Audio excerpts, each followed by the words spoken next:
The issue of how to handle the recent surge of children crossing the border alone has divided the nation.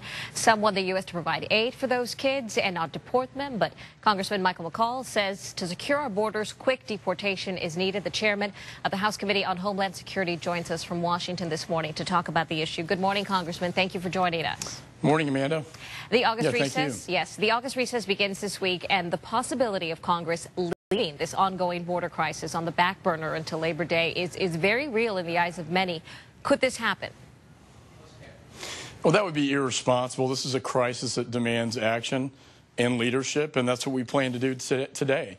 We'll be voting on the House floor today on a measure that I think will resolve this crisis in a couple ways. A message of deterrence by changing this 2008 law, this trafficking law, that will treat Central Americans the same way we treat the Mexicans crossing into the United States, which provides for a swift and humane removal from the United States back to their homes. We believe that once these children start going back to their homes in Central America, that the numbers will come down significantly because they won't pay this $5,000 to $10,000 per child, at that point. In addition, in this bill, we deploy the National Guard to the southwest border. As you know, in our state, the governor's already activated the National Guard.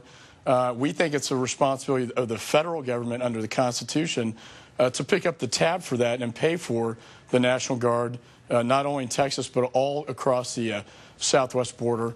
And then finally, we have Southcom going down into Guatemala on the Mexican side, Mexican border, to help secure that border so that Central Americans can't really get through into Mexico. So we think this whole package is the right way to handle this from a deterrent standpoint, and it will resolve this crisis.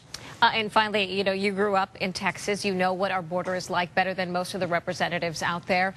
Beyond what Governor Perry has proposed, can any more be done? Oh, I think a lot more can be done. Look, I'm going to be working this fall on a very scaled-up measure to finally get security down there. I think putting the National Guard down there is a great first step, but it's a temporary measure. And I think long-term, I will be coming up with a plan we intend to unveil this fall that I think will get a lot of attention to get this done once and for all. I think most Texans I talk to want security at the border first and foremost. And I think this latest surge of children demonstrates how wide open it is when you have 60,000 kids walking right across the border in the Rio Grande Valley sector. It demonstrates that it's not secure and that we need to get this thing done. It's a serious situation. Representative Michael McCaul, good luck today. Thank you very much for your time. Thank you, Amanda.